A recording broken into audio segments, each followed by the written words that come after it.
Selamat siang untuk kita semua. Baik, perkenalkan nama saya Maria Nita Saran dengan NPM 33220029, Prodi Pendidikan Biologi, Fakultas Ilmu Pendidikan. Di sini saya akan menjelaskan materi mengenai landasan ekonomi untuk memenuhi nilai tugas pengantar ilmu pendidikan. Yang pertama, landasan ekonomi pendidikan. Landasan ekonomi adalah suatu hal yang membahas peran ekonomi, fungsi produksi, efisiensi dan efektivitas biaya dalam pendidikan. Yang kedua, hubungan ekonomi dengan pendidikan. Manusia merupakan faktor produksi aktif yang dapat mengakumulasi modal, mengolah dan memanfaatkan sumber daya alam, membangun organisasi sosial, ekonomi, dan politik. Faktor modal dan kemajuan teknologi disebut sebagai faktor yang paling berperan dalam pertumbuhan ekonomi. Yang ketiga, peran ekonomi dalam pendidikan. Alasan pemerintah Indonesia menetapkan pembangunan di bidang ekonomi pada pembangunan jangka panjang tahun pertama dan kedua adalah karena yang pertama, ekologi memegang peranan penting dalam kehidupan manusia.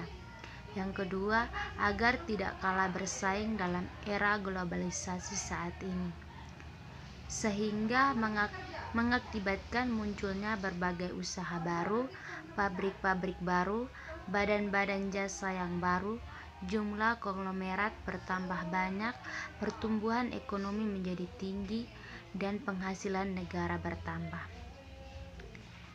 Yang keempat, fungsi produksi dalam pendidikan. Fungsi produksi dalam pendidikan adalah hubungan antara output dan input, di mana ada 3 bagian, yaitu yang pertama, fungsi produksi administrator. Pada fungsi produksi administrator yang dipandang input adalah segala sesuatu yang menjadi wahana dan proses pendidikan. Yang pertama, prasarana dan sarana belajar, termasuk ruang kelas yang dapat diuangkan, artinya bahwa perhitungan luas dan kualitas bangunan. 2. Perlengkapan belajar di sekolah seperti media, alat peraga juga dihitung harganya.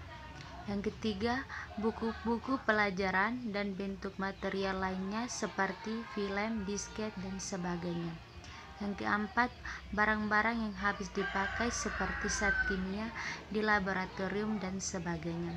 Yang kelima, waktu guru bekerja dan perangkat pegawai administrasi dalam memproses peserta didik harus dibeli dan dibayar. 2. Fungsi produksi psikologi. Pada fungsi produksi psikologi yang dipandang sebagai input sama seperti fungsi produksi administrator. Output fungsi produksi psikologi ialah semua hal belajar siswa yang mencangkup. Yang pertama, peningkatan kepribadian. Yang kedua, pengarahan dan pembentukan sikap. Yang ketiga, penguatan kemauan. Yang keempat, peningkatan estetika. Yang kelima, penambahan pengetahuan, ilmu dan teknologi. Yang keenam, penajaman pikiran. Yang ketujuh, peningkatan keterampilan. Yang ketiga, fungsi produksi ekonomi. Pada fungsi produksi psikologi yang dipandang sebagai input adalah yang pertama, semua biaya pendidikan. Yang kedua, semua uang yang dikeluarkan secara pribadi untuk keperluan pendidikan. Yang ketiga, uang yang mungkin diperoleh lewat bekerja selama belajar atau kuliah. Yang kelima, peran dan fungsi ekonomi pendidikan. Fungsi ekonomi dalam pendidikan adalah menunjang kelancaran proses pendidikan. Di sini peran ekonomi dalam sekolah juga merupakan salah satu bagian dari sumber pendidikan yang membuat anak mampu mengembangkan kognisi, afeksi, psikomotor untuk menjadi tenaga kerja yang handal dan mampu menciptakan lapangan kerja, memiliki etos kerja, dan bisa hidup hemat. Yang keenam, efisiensi dan efektivitas dana pendidikan. Yang dimaksud dengan efisiensi dalam menggunakan dana pendidikan adalah dana yang harganya sesuai atau lebih kecil daripada produksi dan layanan pendidikan yang telah direncanakan.